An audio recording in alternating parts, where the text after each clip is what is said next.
Today, we're going to tackle a very controversial subject in the world of marketing and sales for you plumbers. So listen up, because today we're talking about tire kickers. The Mammoth Plumber Podcast with Tyler Williams on the mic. He's dropping marketing gold, making your business spike. All right, we're going to go over some elements of the issue of tire kickers, because this is something in marketing, you hear it all the time. Hey, all we're getting are tire kickers. We're just getting people who want price. What can we do to filter out those people? And things along those lines. It's tale as old as time, to be honest. This is not a new thing on any platform. I have heard this attributed to Yellow Pages 20 years ago. So I really want to go in, dive in, and talk about what causes a tire kicker, what causes that tire kicker to not be a tire kicker, and then what you can do with your business to help close more leads. And if you think that this video is going to be useful, do me a favor and like it and leave a comment about your experience with tire kickers, because I would love to know more, and I don't feel like even I have all the perspective on this particular issue. The first thing you have to understand about the tire kicking aspect is that is a person on the other end. It's not like some special class of person or anything like that. It is just a squishy, meat-based human. And so that meat-based human was brought to your company for some reason. And most of the time, it's because they have a need of some sort. And from our marketing perspective, we go, if somebody has the need that you have the ability to fulfill, well, then that's a quality lead. But then from your perspective, you might go, well, you know what? That person's a tire kicker, so they aren't a good lead. But truth of the matter is, there's somewhere in between. Like, it's not really that they are or aren't a good lead, because they fulfill, yes, they have a plumbing need and they came through usually a marketing source, but then it comes down to how hard is this lead? And I don't have an easy answer for that. You see, no matter what you do, no matter what platform that you end up advertising yourself out on, you will end up with the tire kicker. And that's just the nature of the game. There are plenty of people out there who aren't interested in hiring you yet. They are interested in getting their problem solved. So what they end up doing is they end up going to the internet and looking for a solution. And somewhere along the lines, you came up.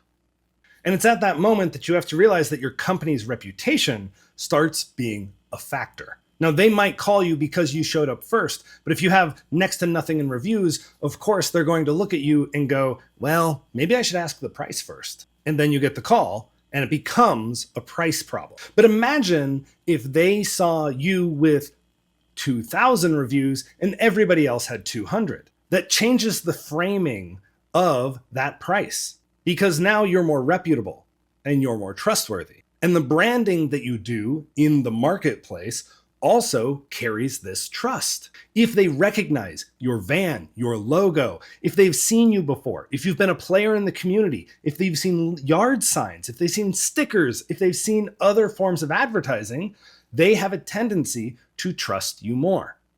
Because that's really what we get down to it with tire kickers, in my opinion, is trust. They're wondering if the value that you will provide is worth the price that you are asking. And it's possible that you're asking for the moon, but I'm going to say in this case, you aren't. It's also possible that they are of an economic standing that just simply can't afford you. And that's where the marketing part gets a little confusing, because there's not a lot that we can do to filter out people of certain economic standings. There's even some regulations in some markets about just doing that. But one of the things you can do is try and target specific neighborhoods where the people who are going to live there more than likely have the disposable income to be able to afford your services. And of course, the pricing aspect, the tire kicking aspect, is less of a barrier for them. But you can't always know what is framing their view of a price, because pricing is extremely subjective.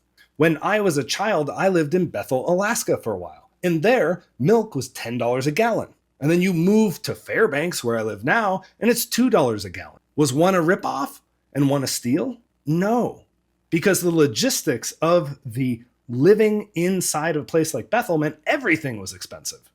But that also means that the families were tighter on their budgets. And so they had to think harder about how much they actually wanted milk. So a lot of times, if there was a good deal, we'd stock up on milk and stick it in the freezer. And then you had weird freezer milk, which did not taste the same. But back to your customer, because that's more important. If your customer is asking you price, you need to make sure they understand the value that is going to come with it. And that happens a little bit on the marketing side, but it definitely happens on the phone call. You need to have the value that they're looking for that price. If you are priced really high, but you can't get there for a week, well, you might be shooting for the moon. If you can get there that day, well, then you are a different value proposition than somebody who can't get there for 3 days. Suddenly, the price you're asking might actually be worth it. But then you also need to make sure that you are setting up your business to fulfill that transaction within those boundaries. And this is where a lot of people kind of forget that this is part of business. You're going to ask a price, you're going to provide a value, but you need to make sure that the market understands that value and that it actually makes sense for that value for them.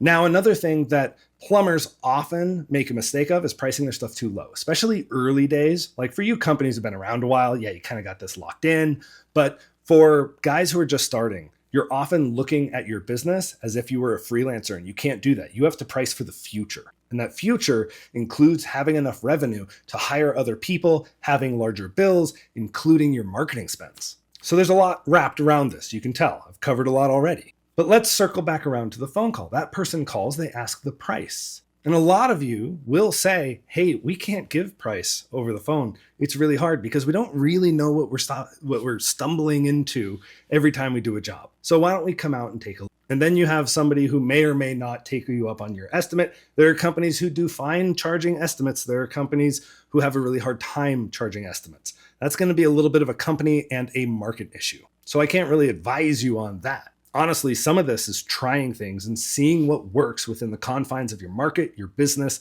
and the opportunities that are in front of you. But when it comes to your platforms, you do have a little bit of a difference. I asked the other day on my social media about, hey, who gives you the most tire kickers?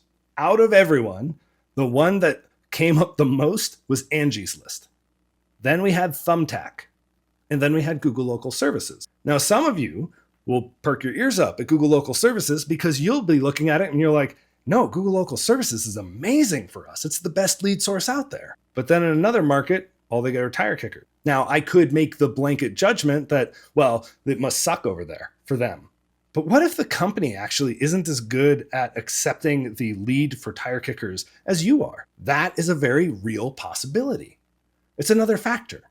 You have your marketing to bring people to the door, then you've got your sales that helps convince and close that opportunity. And honestly, what we find is that sometimes the tire kickers are what come out of the woodwork, and there's not a lot we can do to really get rid of them. And then it becomes a sales problem. It's like, well, if you're going to spend money on this platform, these are the kind of people. So let's work on the back end and see if either within the business operations or within the sales process, we can close the gap and get the customer. Because if you can get the customer, you run the benefit of a lifetime value and revenue for that job. And if you paid to get that person to your door, every sale you close makes your advertising spend more effective. Because every sale you don't close means the one you do close are a lot more expensive. Now, what's so interesting about the notion of tire kickers to me is I have talked to plenty of people who can make Angie's List work. They consider it one of their best lead sources. And they might have a 10-man crew. And it's hard for me to say exactly what makes them work it versus another company. But it is an interesting dynamic that some companies really, really struggle with it and some companies don't, which tells me there's some other factors at play. And yes, it could be market, it could be geography, it could be economics. But honestly, I think that the unlooked at thing usually is business operations and the sales process around those operations. Now, I do think that there are times where you can spend money on marketing and the leads you're getting just aren't closing and we can't narrow it down enough to make it actually work, at least not in a profitable way. But I also find that people tend to throw the baby out with the bathwater.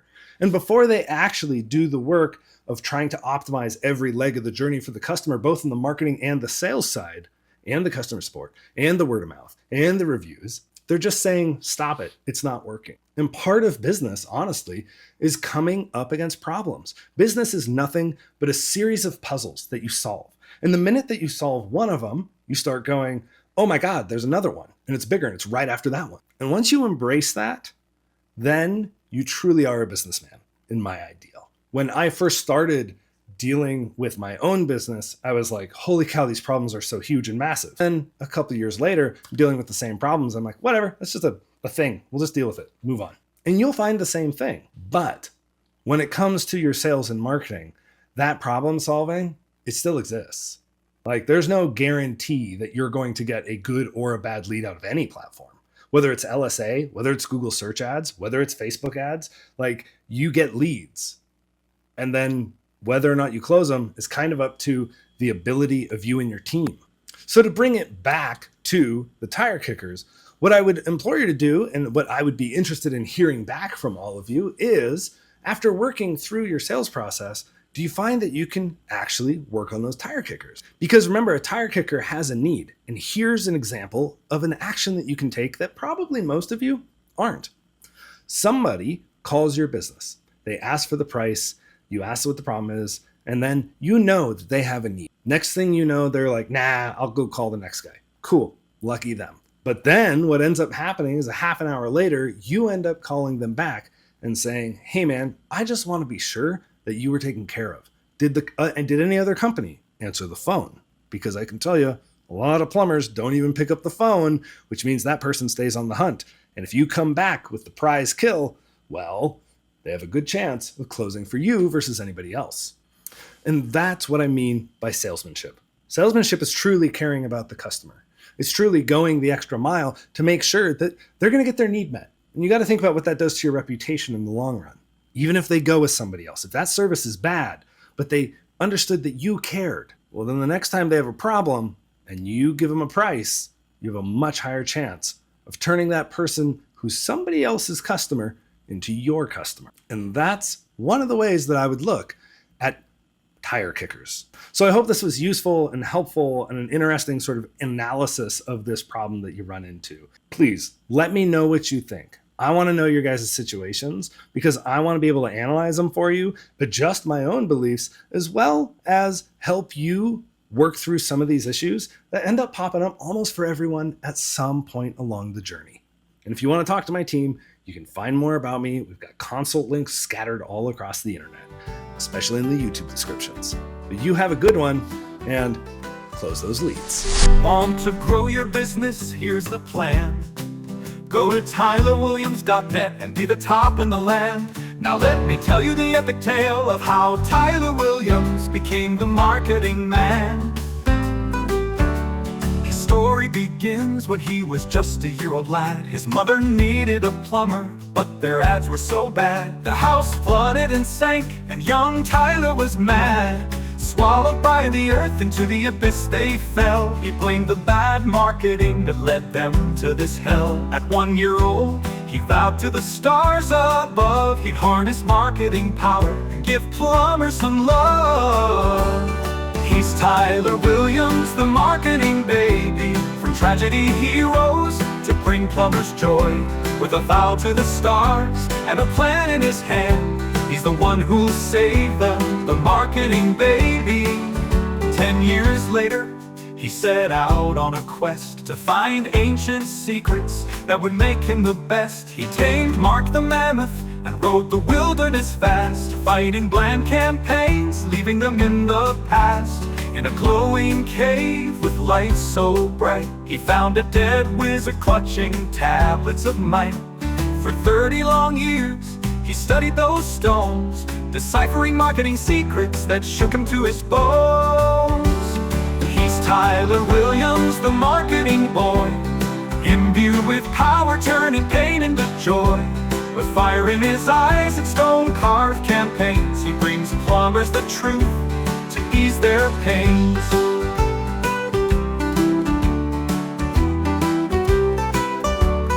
30 years later, he emerged from the cave, riding Mark the Mammoth, a legend so brave.